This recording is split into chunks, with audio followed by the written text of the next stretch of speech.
Assalamualaikum warahmatullahi wabarakatuh. Halo everyone, perkenalkan nama saya Alvina Irfasabita dengan NIM 24108020107. Saya dari Fakultas Ekonomi dan Bisnis Islam UIN Sunan Kalijaga, Yogyakarta. Selanjutnya saya akan menjelaskan tentang peradaban Islam Khulafaur Rasyidin pada Abu Bakar As-Siddiq. Abu Bakar As-Siddiq adalah khalifah pertama dalam sejarah Islam setelah wafatnya Rasulullah SAW. Nama lengkap beliau adalah Abdullah bin Utsman bin Amir bin Amr Ka'ab bin Sa'id bin Taim bin Mur'ah al-Tamimi. Beliau berasal dari suku Quraisy, salah satu kabilah terhormat di Makkah. Sebelum masuk Islam, beliau dikenal dengan nama Abdul Al-Ka'ab, yang kemudian diganti oleh Rasulullah menjadi Abdullah. Abu Bakar lahir di Mekah pada tahun 572 Masehi, 2 tahun setelah kelahiran Nabi Muhammad. Sejak muda beliau dikenal sebagai pedagang yang jujur, berakhlak mulia dan berwibawa di tengah masyarakat Quraisy. Beliau adalah sahabat terdekat Rasulullah yang paling awal memeluk Islam dan dikenal dengan gelar As-Siddiq karena selalu membenarkan dan mendukung setiap ucapan serta perbuatan Nabi, termasuk ketika peristiwa Isra Mi'raj yang sulit dipercaya oleh banyak orang. Setelah Rasulullah wafat pada tahun 11 Hijriah atau 632 Masehi, umat Islam menghadapi masa genting karena belum ada penunjuk langsung tentang siapa pengganti beliau. Kaum Ansor dan Muhajirin mereka berkumpul di Saqifah Bani Sa'idah, tempat biasa bermusyawarah bagi penduduk Makkah. Namun, Ansar mengusulkan Sa'ad bin Ubaidah sebagai pemimpin, dan Abu Bakar mengingatkan bahwa kepemimpinan hendaknya dipegang oleh kaum Muhajirin, sebab mereka adalah golongan pertama yang menerima dakwah Islam. Abu Bakar lalu mengusulkan kehendak dipegang oleh kaum Muhajirin, Umar bin Khattab atau Abu Ubaidah bin Jarrah sebagai khalifah.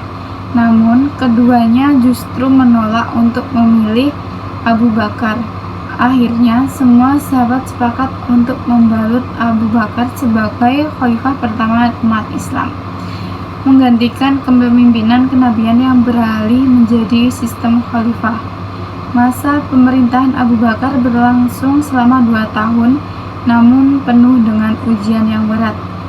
Setelah wafatnya Rasulullah, banyak suku Arab yang kembali ke agama lama atau menolak membayar zakat. Mereka berpendapat bahwa kewajiban zakat hanya berlaku selama Nabi hidup.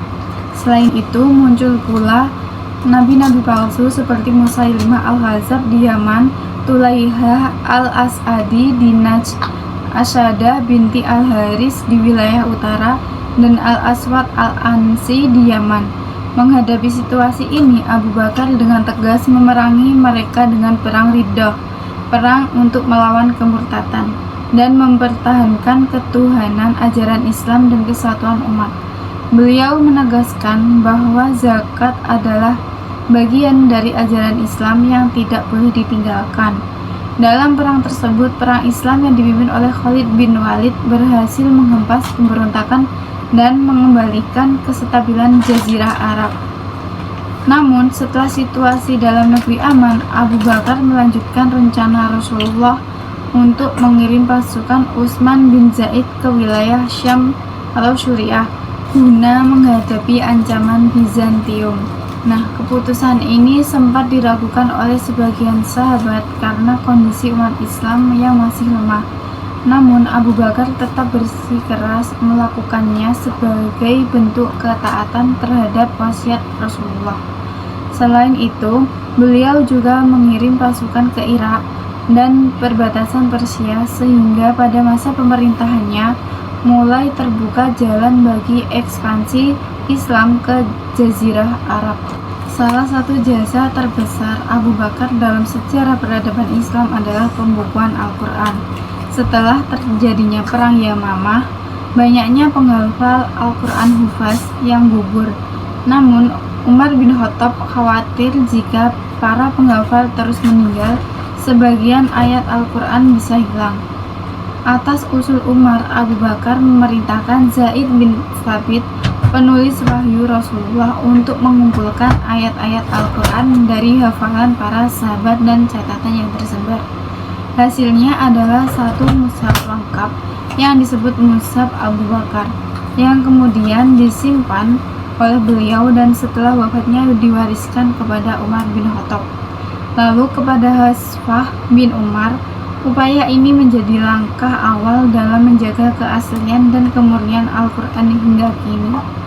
Dalam bidang pemerintahan dan ekonomi, Abu Bakar menerapkan sistem yang sederhana namun efektif. Beliau dikenal sebagai pemimpin yang zuhud, jujur, adil, dan amanah. Ia juga mengambil gaji dari Baitul Mal kas negara dalam jumlah kecil, sekedar untuk kebutuhan hidupnya. Dalam kebijakan ekonomi, Abu Bakar menegakkan sistem zakat dan sedekah sebagai sumber utama pendapatan negara dan memastikan harta tersebut disalurkan kepada yang berhak. Pemerintahannya berlandaskan nilai keadilan, kesetaraan, dan tanggung jawab sosial. Abu Bakar wafat pada 22 Jumadil Akhir tahun 13 Hijriah atau 23 Agustus 634 Masehi dalam usia 63 tahun. Sementara Rasulullah sebelum wafat, beliau sempat menunjuk Umar bin Khattab sebagai pengganti setelah bermusyawarah dengan para sahabat di samping makam Rasulullah di Masjid Nabawi, Madinah. Meskipun masa pemerintahannya singkat, namun kepemimpinan Abu Bakar As-Siddiq memiliki arti yang sangat besar dalam sejarah peradaban Islam. Ia berhasil menyatukan kembali umat Islam yang terpecah dan mempertahankan kemurnian ajaran Islam dengan mengamankan wahyu Allah melalui pembukuan Al-Quran dan meletakkan dasar pemerintahan yang kokoh dan stabil bagi generasi berikutnya. Oleh karena itu, pemimpinan beliau menjadi teladan utama dalam hal kejujuran, ketegasan, dan pengabdian terhadap Islam, serta menjadi fondasi bagi kemajuan besar yang dicapai pada masa khalifah selanjutnya. Mungkin sekian dari saya, kurang lebihnya mohon maaf. Wabillahi taufiq wal hidayah. Wassalamualaikum warahmatullahi wabarakatuh.